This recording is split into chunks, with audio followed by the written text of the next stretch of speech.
Hello, this is the TheSalawag here. Do you have it in you to make it epic? Do ya?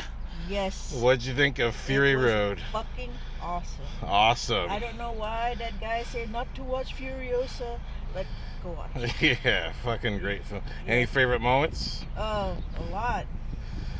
I think the mom is really cool. Yeah, Yes. she's really awesome. She would do anything to get to her, even Right. though at the end she got like, I don't know. They covered the part where she's mutilated. What did they do to her? I can't tell. They did something. But Yeah. that's the beginning of the movie. It was just the beginning of the movie by itself. Yeah. It's its own awesome little movie.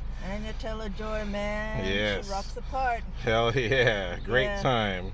You recommend for sure? Of course. Furiosa! Watch it, live it, love it, ride it. Let's say it together. Make it epic. Make it epic! Furiosa!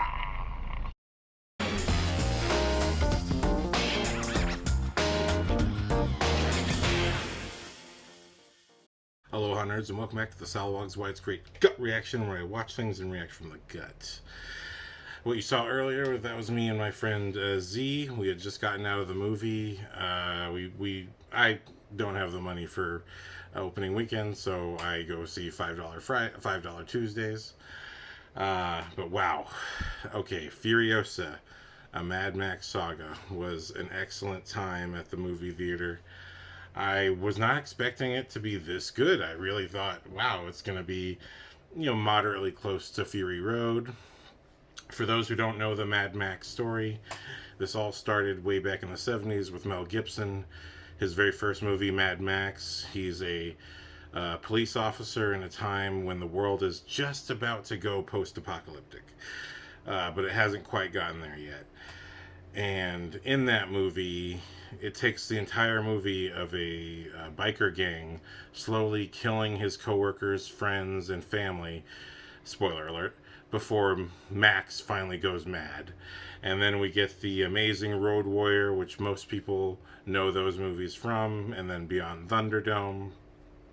Kind of Funny has an excellent review series on all three of those, on the whole set of movies.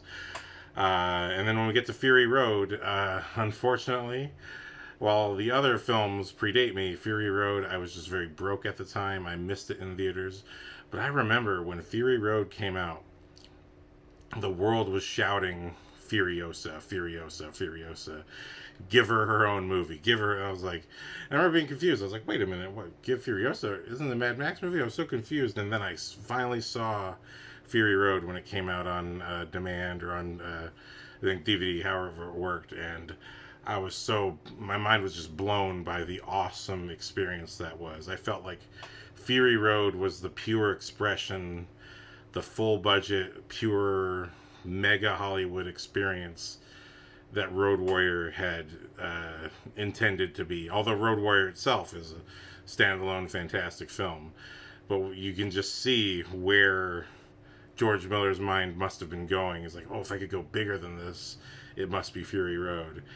But I have to say, getting to Furiosa, Charlize Theron's Furiosa is a complete character.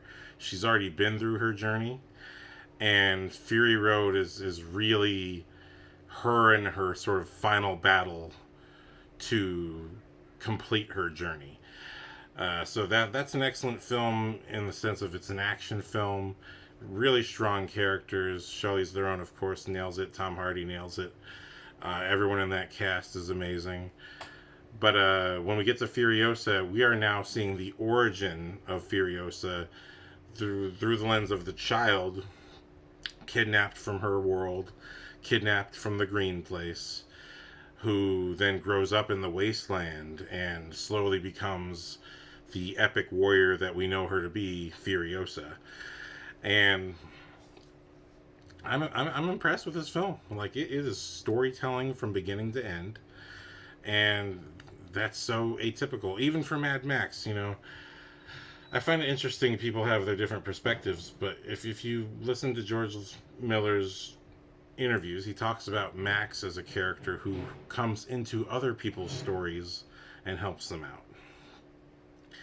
And so this movie, we do get one little glimpse of Mad Max, but other than that, he's not there.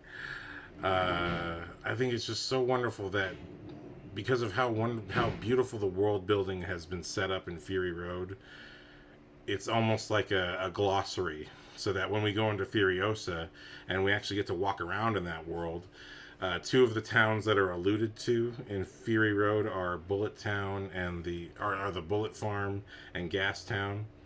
And in Furiosa, we actually get to visit those places. We actually get to see the Green Place briefly, and all through the eyes of Furiosa, again, as she's going on her journey. Right from the beginning, this movie starts off with, the inciting incident of her being kidnapped by marauders, and it's not just some tiny little opening sequence. Oh god, oh she's kidnapped. No, okay, she's in the world. I mean, it's a whole little short film of her mother trying to rescue her, and it's a good just 15, I think it's about 10-15 minutes of film. It's just a good piece of story. You're getting to see the characters interact with other characters. They're learning about the world around them as they go, and just seeing how it escalates, and it's in its own way. It's its own little Mad Max Saga by itself. Just the opening of this film. And then when you get when you get beyond that, and it's just Furiosa in the wasteland, it truly is just pure storytelling. Every scene is her being introduced to the world, learning something that becomes either necessary knowledge to survive, or in some way a piece of growth for her character. And this is what I look for in movies. I know I saw a video recently that really made me frustrated. It was a video of a guy watching another video, but essentially it was about how the girl boss time is over, and no one wants a girl boss anymore. And Furiosa was a good movie, but who is Furiosa? She's just some side character who's kind of the main character of Fury Road. I'm like, fuck you. God damn. Just seriously, fuck you. I cannot stand that shit. Look, like, I get we're in a odd time for movies and shows, where yes, seems like woke culture has kind of taken over some of media, but look, this is George Miller, okay? Fury Road came out before all of that stuff happened, and Furiosa was the biggest character out of that, and it was a good film. And again, you look at the rules of Mad Max, and the rules of these stories are that Mad Max himself is not the main character of his own story. He's a drifter through whom we see the crazy world that he lives in, and we meet other characters. When you go into, although the first Mad Max is all about Max himself and his transformation, once he's transformed, that's it. Road Warrior is about Max entering the problems of two dueling clans, one that wants gas from the other. And when you look at Thunderdome, we have a hierarchy battle between two leaders of a town. And it's really not Max's story, but he is just a key player in it. And when it comes to Fury Road, that is kept up again, where it's not Max's story, but he is the lens through which we're meeting the people of the Citadel and Immortan Joe, the War Boys, this crazy place where these pale, sick people who are mostly deformed religiously follow Immortan Joe, a man who is clearly older and surviving on some form of medical science, whatever that they have in this post-apocalyptic time. It's just through Max that we meet these people, and we meet Furiosa, who is essentially the leader of her own cause. But it's also what's fascinating when it comes to Fury Road. Furiosa is the first person, it's the first time amongst these movies where Max is meeting something of an equal. She's also kind of a rogue. She's her own leader. She leads herself. And when she takes charge of other people, she is responsible. And very much the way Max would be. So it's the first time. What's beautiful about Fury Road is it's the meeting of equals. And but again, it's not Max's story. It's Furiosa's story, but Max is that drifter that High Plains drifter who comes into an area and he helps, but it's not ultimately his storyline. That's why it's Furiosa who kills Immortan Joe, spoiler alert, at the end of Fury Road. And so when we go to Furiosa, it's really, what I love about it is that we've had enough Max movies, and especially with Fury Road so well established, that we can just go into Furiosa just seeing the entire story from her perspective. I think that's my favorite thing about this film, is it sticks to Furiosa's point of view. At no point does it try to rope in Max to make us go, oh, that's right, it's a Max movie. No, it's Furiosa's movie, but this is Mad Max's world. And what I think is beautiful, going back to the first Mad Max, although Furiosa has some grit and she has some wildness to her in the beginning of the film as a child, very much, without spoiling too much, this movie is really about Furiosa going mad. You know, she already has the grit and toughness in the beginning, but this movie is her slow transformation into someone who could be as crazy and mad as Max, and thus the person who is craziest is the one who survives in the world of Mad Max. And that's just the rules of Mad Max. You know, every show, every film has its own rules, and we judge those movies not on whether they follow the rules of another movie, but whether they follow their own rules. When it comes to The Walking Dead, it's whoever is too innocent must die, or whoever just can't get with the program and can't deal with the duplicity and the violence of the world, they must die. That's the rules of The Walking Dead. When it comes to, you know, Superman, you know, those who are villainous and wicked must be captured and punished. Every world has its own rules, and I don't judge movies based on, again, the video I was watching, they were talking about the box office. Now, let me tell you something. If you watch my podcast, there are two things I'll never bring up. I'll never bring up the budget, and I'll never bring up the box office. And this is my reason why. First of all, I'm a filmmaker. I have been since I was 15 years old. And I consider myself a true believer of film and storytelling, and that film is a medium of storytelling. It's not a medium of moving money, although that occurs anyway. It's a medium of storytelling. When I look at a movie, I'm not wondering how much they spent on it or how much it made. And in fact, you yourself, you audience member, you regular audience member looking at movie reviews, I mean, how many of you, when your friend shows you a movie you've never seen before and you love it, how many of you stop and go, I wonder how much it made at the box office? None of you. None of you say that. All right? This is something James Cameron himself said, the legend who gave us Terminator 2 and now Avatar.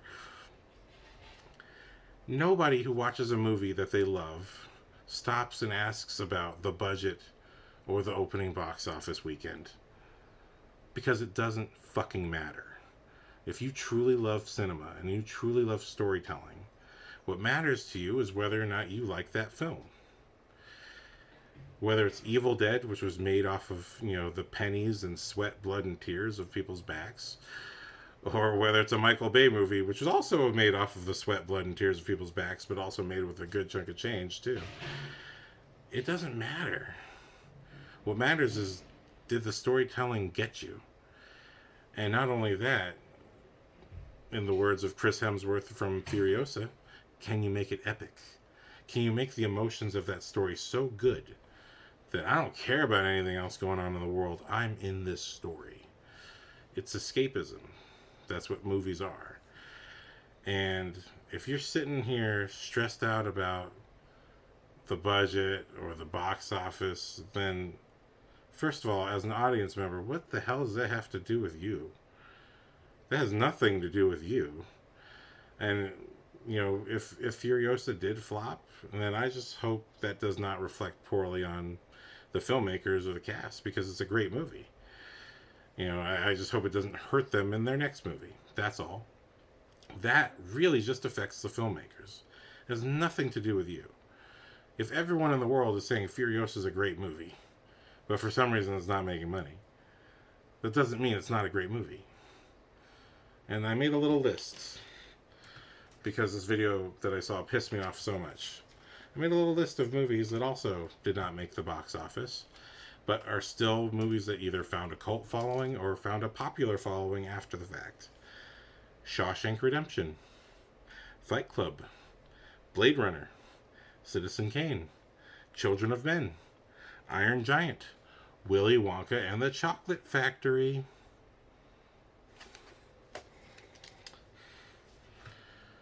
These movies all performed poorly at the box office, but they are movies that people quote every day. They are movies that people show their children, show their friends, all the time. You see these memes all the time, and you go, that movie. Or you wonder, what's that movie from? These are great films that didn't do well at the box office. But one way or another, society found them, a group of people found them, and loved them. And my feeling is, even if I don't like a movie, I'm not against someone else liking it. You know what I mean? I think that's the worst thing you can be. If you love film, then I believe movies are made for the people that love them. That's my belief. If you love it, it was made for you. And that might change over time. It's Super Mario Bros. I tried watching that again, and I was like, oh, that doesn't age well. I understand as a kid that I justified a lot, but that did not age well. But that's fine. It's all about time. Over time, you see whether a movie is truly good or not. That's something also, I forgot the actor's name, but he was on Smallville, Battlestar Galactica, Sam Witwer. Sam Witwer was talking about the Star Wars movies. It's like, you can't really tell right away if it's a good Star Wars movie or not, regardless of whether the world liked it. That's something that you'll figure out 10 years down the line, 20 years down the line. As time passes, how does it age? How do people look at it? Can you pull out more from it? Movies are almost like a living thing, but they're made by so many people. And I will not sit here and worry about the budget or the box office, neither which have anything to do with me as someone who had nothing to do with making the movie and someone who is just here to enjoy the film. So I'm never going to complain about that and say that somehow those things should affect whether you watch a movie or not, or whether movies about women as main characters shouldn't be made. I think if that's the argument you're making, you're a sexist pig, and you just are not comfortable with women in main character roles.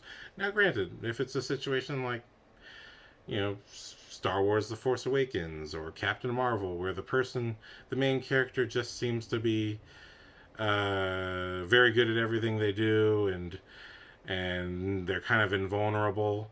Well, what does that sound like to you? Does that not sound like Arnold Schwarzenegger in Commando? Does that not sound like Steven Seagal in all the Steven Seagal movies? All these action, or Jean-Claude Van Damme, these invincible male action heroes who are kind of flawless and get the girl with no problem? That's why I say, fuck you. Because it's okay for a man to do it, but a woman can't do it. It's not okay. That's bullshit. And either way, that's not really the problem. Because, look, if a movie sucks, it sucks. But then you move on. There's other movies. And I think Furiosa is not a woke girl boss movie at all. I mean, she at no point even is a boss of anything in this film. Furiosa is just she's a woman on a journey. She's a woman growing and learning, and she has a male mentor in this film. So she's neither invulnerable, And we get to see her lose her arm. In Fury Road, she has a robotic arm. In Furiosa, we get to see her lose her arm. And it's epic. And this film, it's a true film in every sense of the word, that it focuses on its story and it does not let up on that until the end. That's what a movie's supposed to do. That's the type of filmmaking that makes movies that we love for years to come. And I just can't stand and sit and listen to these assholes sit here and worry about whether a girl is the main character or not. It's like, fuck you. Why don't you go burn your Alien movies? Why don't you go smash a couple DVDs of Terminator 2? Like, you're so offended by females being in charge. And George Lucas was just in an interview where he's talking about how people were telling him there's no girls in his movies. And he's talking about how Princess Leia is the leader of the rebellion, especially in the first Star Wars. She's essentially, as soon as Luke and Han meet her, she takes charge. And she's a girl boss, oh my god. But Luke really doesn't know what's going on, and Han Solo is not very good at anything he does. I mean, he's even being chased by Jabba because he screws up a job. So that tells you the level of confidence. But they're still relatable heroes. They do succeed at the end. They have qualities that are relatable for a person to watch. But none of the characters are perfect. You know what I mean? And that's what makes them good characters. And that's the beauty that's translated here in Furiosa. No character is perfect, but they all have something driving them. And even Chris Hemsworth, whose nose doesn't even bother me watching this movie. It bothered me in the trailers, but watching the movie, I thought on the big screen that nose looked fine. It was fine. And it was just so true to his character. He was a larger than life character, and that nose just screamed, I am a larger than life crazy person. And every bit of this film is very well told. And as demented as Dr. Dementis is, Chris Hemsworth, when it reaches the end of the film, Hemsworth gets a little speech that it gives him a little color of humanity that you think you might have saw in the beginning of the movie, but you're not sure. So, but I don't want to spoil much more beyond that. This is a really great film. Furiosa, it is an action movie from beginning to end, but it's also what cinema is supposed to do. Is it's supposed to tell a story visually and show a character's journey from one place to another. Now, I've talked before in my Blade clip that has 10,000 views now about how there's two types of characters. There's characters who change and characters who are challenged to change. In Fury Road, Furiosa is already transformed. She's the full form of herself, fully mad, fully good at everything that she does. Not a Mary Sue, just she's like Max. She has reached the maximum of her potential for how deadly she can be in this mad, mad world. And the beautiful thing about Furiosa is we watch her get there. And I really just appreciate that was the angle that they went for. And that it's just a strong piece of film, a strong piece of storytelling from beginning to end. And did she make it epic? Yes, she did. But not in the way you expect. Really, normally I take a couple weeks to even review something. I had to just record this. This is a genuine gut reaction after watching the movie. Wow, I really had a fantastic time. So go check out Furiosa. Don't worry about the bullshit people talk online. Please don't. It's really not good for you.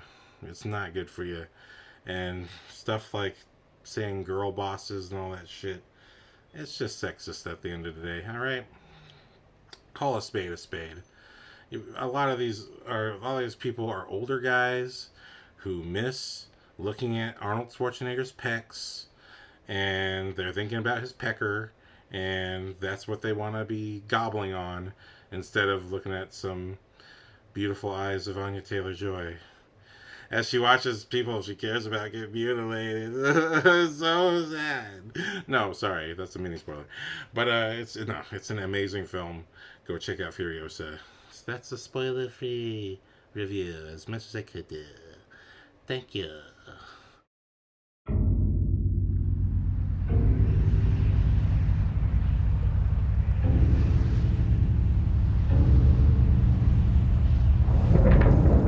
I had a family once. One night a drifter came calling, a vampire. He tried to make me decide which order they died in. I survived and he escaped, but I learned what he was. I learned his weaknesses: garlic, silver, sunlight, and I trained.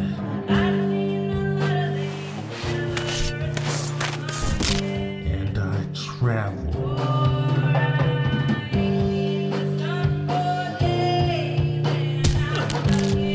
I will find him.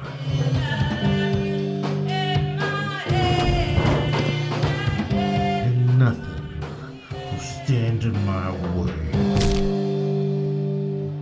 Name's Whistler.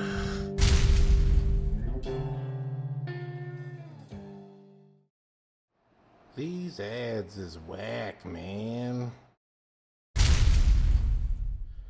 Okay, so that was spoiler free. Now I'm going to get into some spoilers.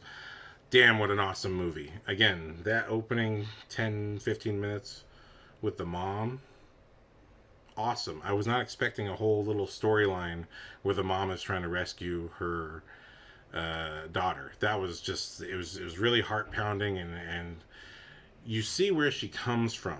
Like, it really gives a lot of credence to how she could survive when you see where she comes from. And she's wild and she's smart, but she's not the fully developed Furiosa that we know in Fury Road. So I like that they don't go too far. I think I watched the first half of Wonka the other night, and what really made me not care about seeing the second half, I'm going to watch the rest of it. But seeing Wonka already have a magical chocolate right from the start of the movie, and he can do things that are completely unusual, I just felt that that sucked all the air out of the room for where the film could potentially go. I was much more interested in, if I was to see a Wonka origin story, I would want to, and also the whole spoiler alert for Wonka, seeing him identify as a magician. I just thought, no. He does not talk about anything happening in his Wonka factory in that original film. He doesn't talk about any of that stuff as magic. It's all science. It's science that makes perfect sense to him. It just doesn't make any sense to any of us. And so I really would have appreciated that perspective, because it's not magic to him. To him, there is a rhyme and a reason, and technology works a certain way that he can do the things that he does. And it's proven literally by the end of the film with the teleportation technology, with the candy bar and then the boy who goes into the TV. I mean, it's that there's nothing more solid proof than that as far as Wonka is concerned, this is what technology is capable of doing from wherever he got these gadgets and gizmos from. I would have much preferred a first hour of Wonka, even if he was a magician. Maybe, and I hate that. I just don't care. I don't care. What does that have to do with chocolate? I would love to see the Wonka who is fascinated, who learns about chocolate, who's fascinated about chocolate, who goes on a little Batman Begins journey of traveling the world and meeting different people who can make chocolate and learning from them, and there's those flashback sequences from the Charlie and the Chocolate Factory with Johnny Depp, where you see him go to other places and meet the the Oompa Loompas, I would love to see that as a whole story. That, to me, is the Wonka origin that I want to see. I really felt like the film was very overproduced. It felt like a Disney Channel movie. And I don't mean offense to the filmmakers, because they did work hard. I mean, it's an enormous feat of technical craftsmanship. I mean, Wonka deserves its credit where it's due in terms of craftsmanship, but I just felt like story-wise, that's not what I wanted as an audience member. And what I appreciate that about Furiosa, because again, that was just a few nights ago. What I appreciate about Furiosa is that, yes, she's a bit feral, and she is very smart when we meet her, but it's not like she then sees a semi-truck and can then drive it. I love that when we reach to the point where she's handed over from Dementis to Immortan Joe, that she manages to escape, her feral nature being there. And they just they do gloss over Morton Joe. We don't see a Morton Joe going, "Hey, where's my new bride?"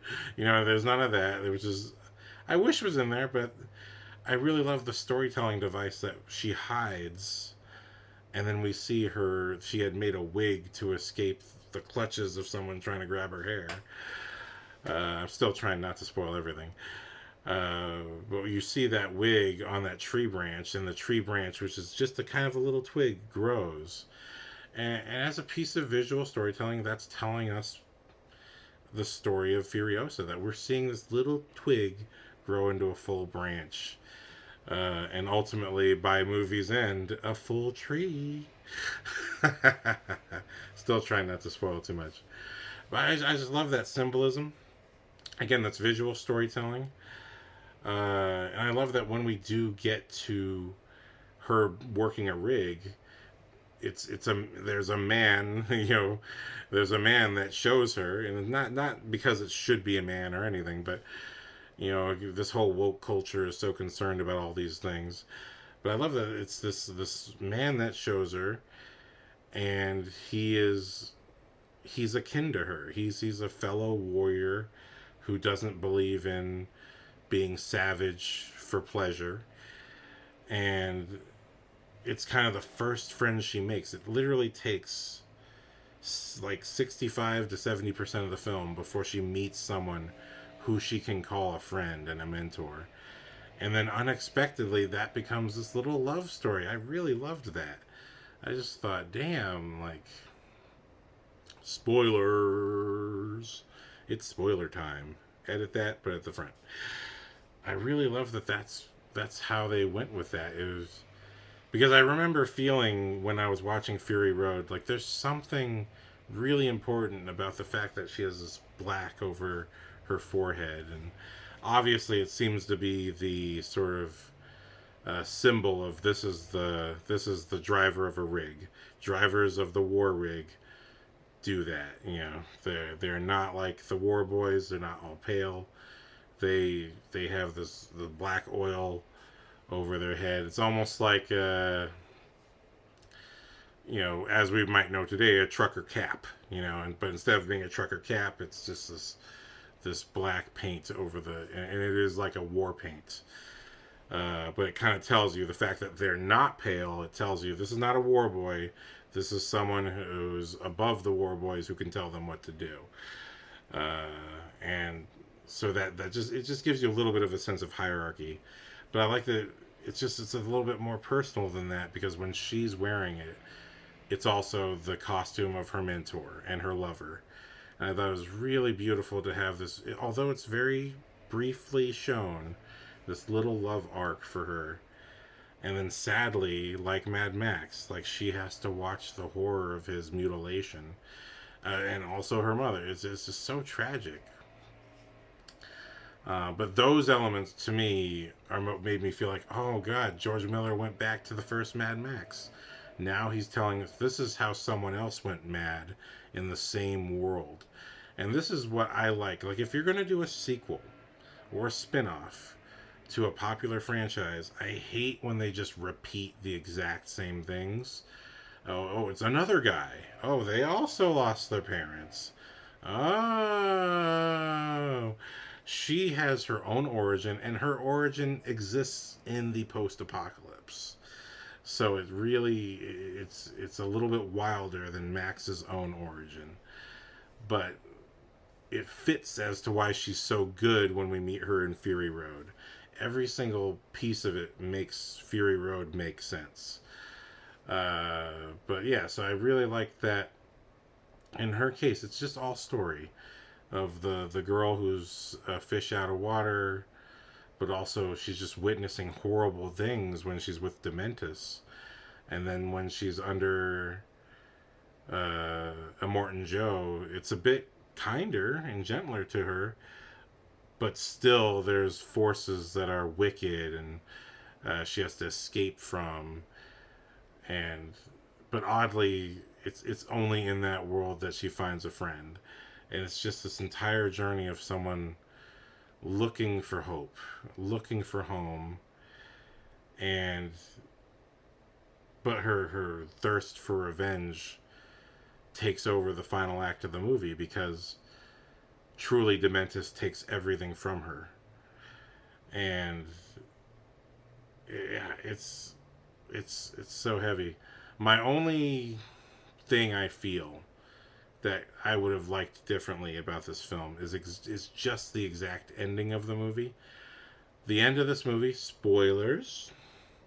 The movie ends with her basically defeating Dementus, and then immediately we time jump to before Fury Road starts when she takes the brides and puts them in the war rig, which is the preceding events to all the action starting in Fury Road. I didn't think that was necessary at all.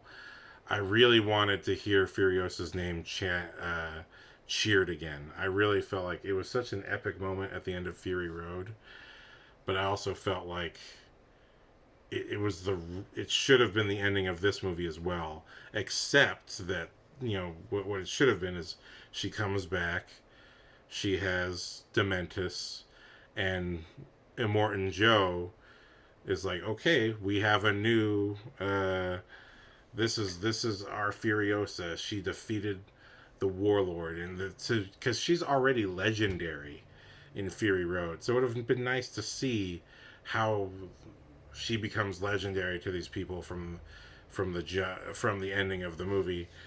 But just to also see her, I would have liked just a moment where maybe she sees a bride, or maybe she's looking around, but seeing her just have it end with her looking at Immortan Joe like, you're next, and really end it with not with the beginning of the drama of Fury Road, but end it with the promise that, oh, Furiosa is not done.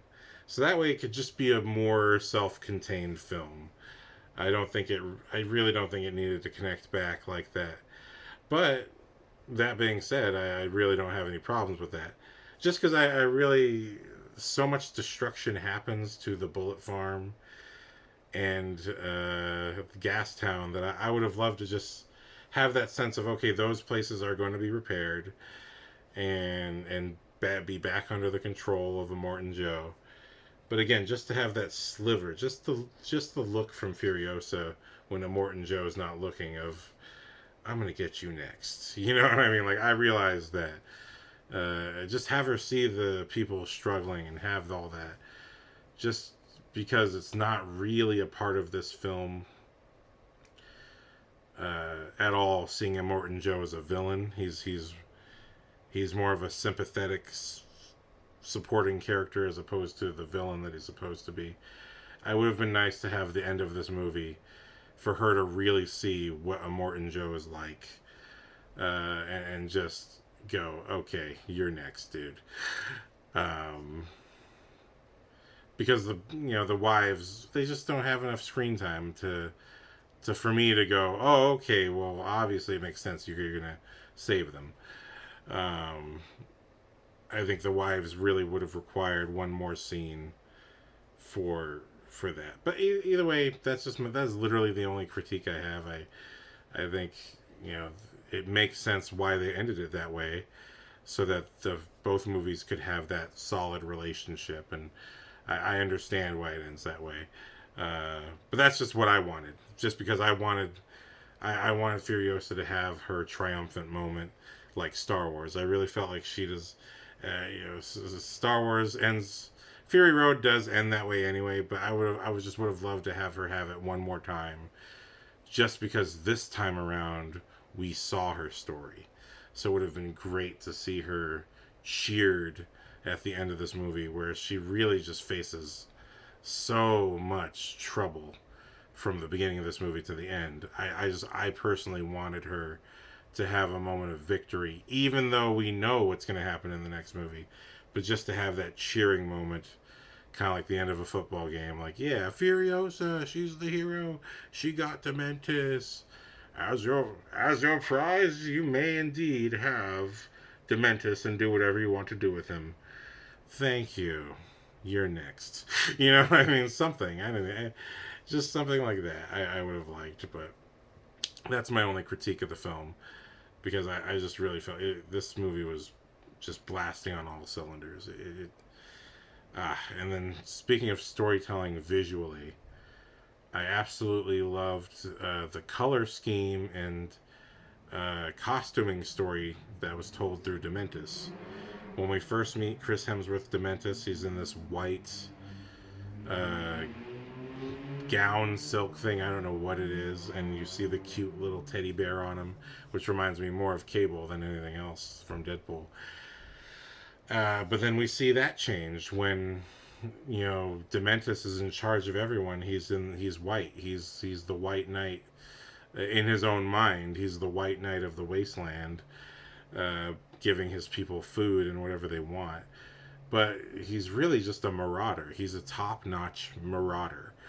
He's not really a very good leader. When things are calm are the worst time for him. I love that we see that in his journey as well.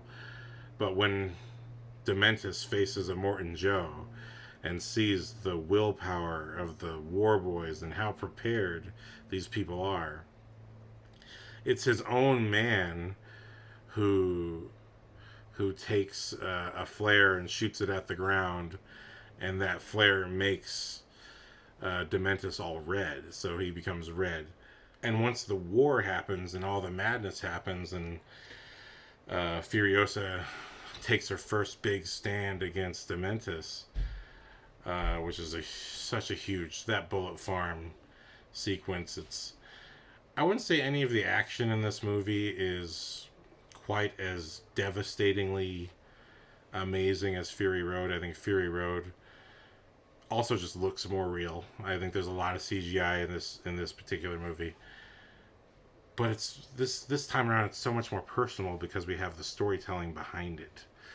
So when we're seeing Furiosa and her mentor / lover cornered by Dementis at the bullet farm, it's such an incredible sequence of two lovers trying to look out for each other. And, secretly heartbreaking because this guy is not in Fury Road. But when we get to Dementis after this whole war and Furiosa's hunting him down, and his cape that was started out white became red is now fully black. He himself goes, "Now you've made me dark, Dementis." That color storytelling is beautiful, but also the same thing is happening to Furiosa, where she begins, actually in her case, she begins colorful and then becomes gray and white, matching Dementis after her mother is killed before her eyes. And at the end of the movie, she too is now black and dark. And so she and Dementis share this story, again, told visually through the costumes and colors. That's a very good piece of filmmaking advice for you, ye filmmakers. You gotta be watching, if you want to tell stories properly, you gotta be watching how does every single aspect of the story told through the colors. Do the colors change? Do the costumes change? And it doesn't necessarily have to be your focus as director, but certainly that's what you would tell the costume designer. Like, the costume designer has to know this person's going through a journey, and by the movie's end, they need to look a certain way. or these two are meeting in the same place as the same level of violent human beings, and that story needs to be communicated. And so that's what that serves to do, you know. And now he calls it out, but most movies don't call it out at all. Most movies do it, and you don't even know that you're affected by that type of stuff. The costume designer, I forget her name right now, but the movie Silent Hill, about Radha Mitchell looking for her daughter, uh, that movie, she starts off in a kind of a beige or gray outfit that by the end of the movie is completely red. And the costume designer talks about that as representing just how deep and far the character has gone into her journey and into the world, but into also the level of violence that this world is. So in a way, like her own Mad Max journey, and that was what the costume designer was talking about. So, you know, this tells you that literally every single crew member, it is their responsibility to tell the story of the characters. Uh, their craftsmanship will affect you emotionally, even if you're not aware of it happening. It's not called out that she's all in red at the end of that movie, but the costume designer explains that. So when I saw that, I saw the movie again. I'm like, wow, like she really is going on this journey, and it's not just the music that's telling it or her performance, but the costume as well. And here in Furiosa, that same technique is used, where the costume tells the journey of the character, not in just a literal way, such as Spider-Man, but in the sense of their emotional journey and intellectually where they have gone. And now you see, this is the stuff that I look for in terms of what makes a good film. Not a financially successful movie, not a movie made on budget.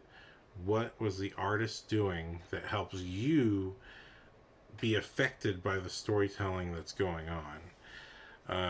It's harder to say this stuff when it comes to the movie Dune, because everyone's wearing black and gray.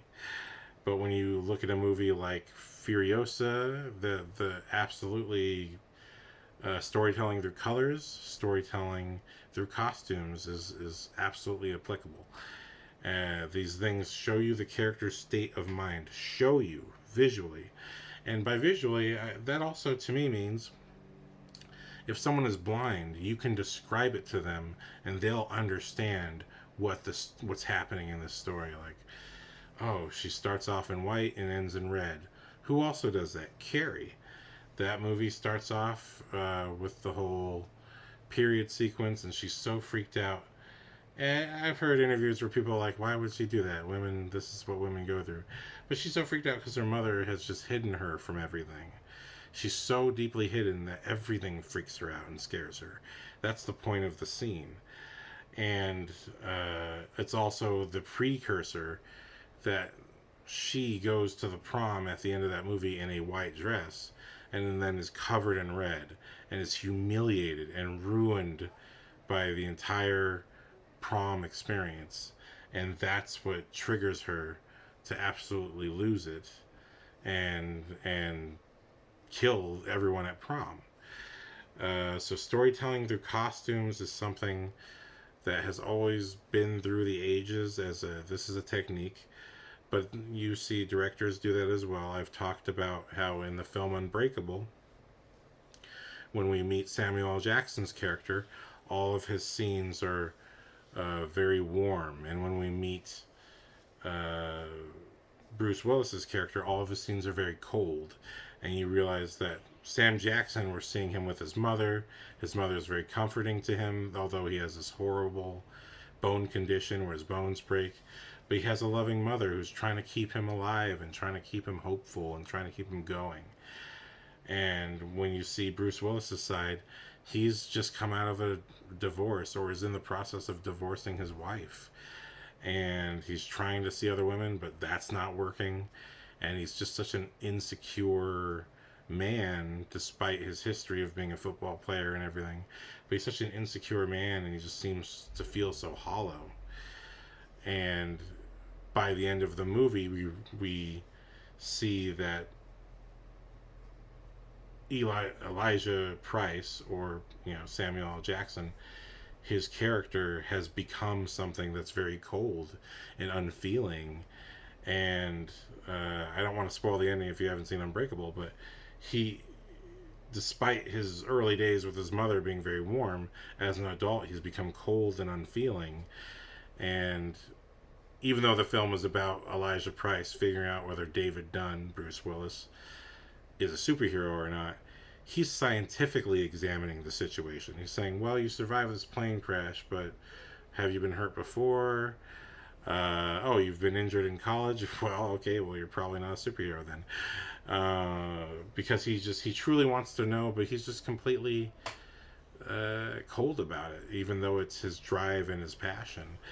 And on the flip side, because Bruce Willis survives this horrendous train crash where literally no one else survived, we see him and his wife rekindle their romance. We see him and his son kind of struggle to become closer together. And so the colors of his world become more saturated by the end of the film, to the point where our hero's world is saturated and colorful, and our villains, and well, we don't know he's the villain, spoiler, but Elijah Price's world is just so cold and calculating, and you realize that was ultimately the true nature of both people. Whether it was shaped or not, this is what they've become. And so color through storytelling is something that it's there, but you may not realize it's there. But that's what the filmmaker is there to do. That is why I don't know how much Unbreakable was made on, nor do I know how much money it made as a movie. All I know is it's an incredible film. And these were the techniques that the filmmakers used to convey the storytelling.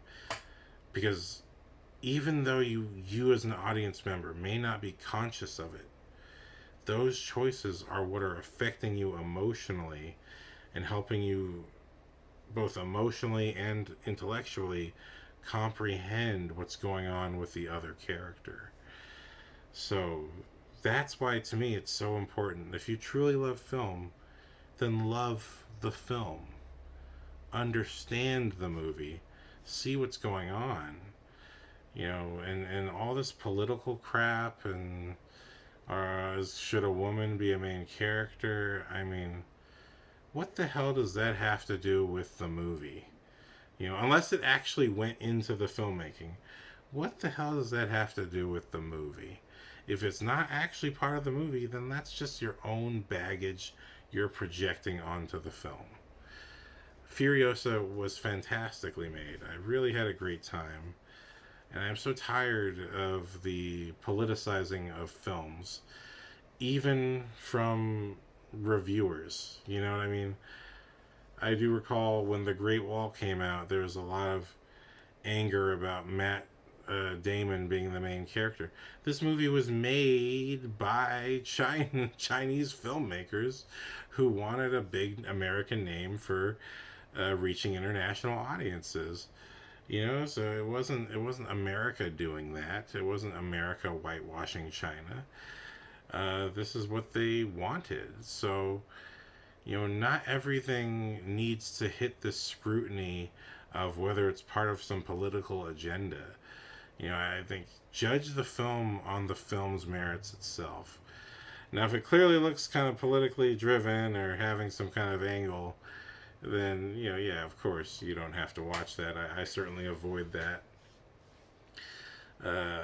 But in the case of Furiosa, I think this is 2.5 hours of pure storytelling on every level of craftsmanship, from the director to the actors to the costume design, production design.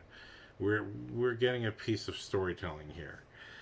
And I just appreciate how much they committed and what a great job they did. And I wanted to celebrate that with this video. So that being said, those are my thoughts on Furiosa. Just top-notch filmmaking, focused entirely on storytelling. What more could you ask for? And forget the rest. I don't care that the box office didn't do well. I hope it doesn't affect the filmmakers, but as far as I'm concerned, what the hell does that have to do with me? I just go watch the thing, okay? That's all I have to do with the movie. I went and watched it.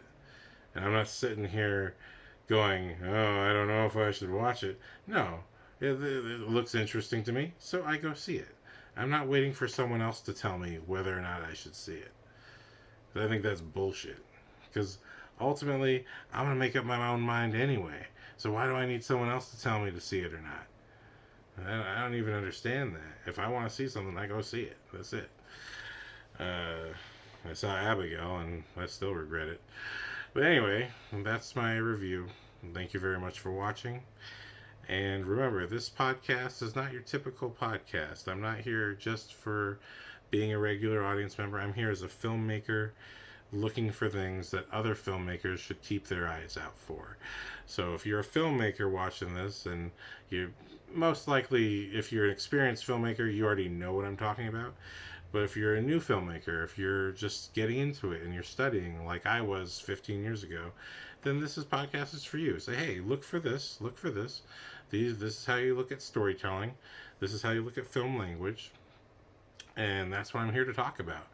So that's who I am. That's that's how I felt. Furiosa, fantastic. Do you have it in you to make it epic? You know what I mean? I love it when a trailer does not spoil a movie. And even better than that, I love it when a trailer gives you scenes and you wait for those scenes to happen in a movie. And then when they finally happen in the movie, it's such gold. And that is absolutely what this film was from beginning to end. It's just storytelling gold. So hats off to the filmmakers. I don't have a rating system. That's not how I do things. I just think either it's a great movie or it's a great time. And this film was both. It was both a great movie in terms of great filmmaking, sticking to its own rules, and a great time in terms of being very entertaining, having a great fast-paced energy, and never losing my interest from beginning to end. And despite how sleepy I have been lately, I did not pass out during this movie, so that was cool. But yeah, I'm so glad I caught this in theaters. It was such a regret to have missed Fury Road in theaters, because that movie was a roller coaster meant for the big screen. But Furiosa, wow. I think to me this is this year's Sound of Freedom, in terms of this is a movie that had me from beginning to end. And yeah, Sound of Freedom, though, there's another great film. Go check that out. But yeah, that's what I got to say. Thank you for watching. Hats off. Go see Furiosa. As my grandma, rest in peace, would say, Princess Wave.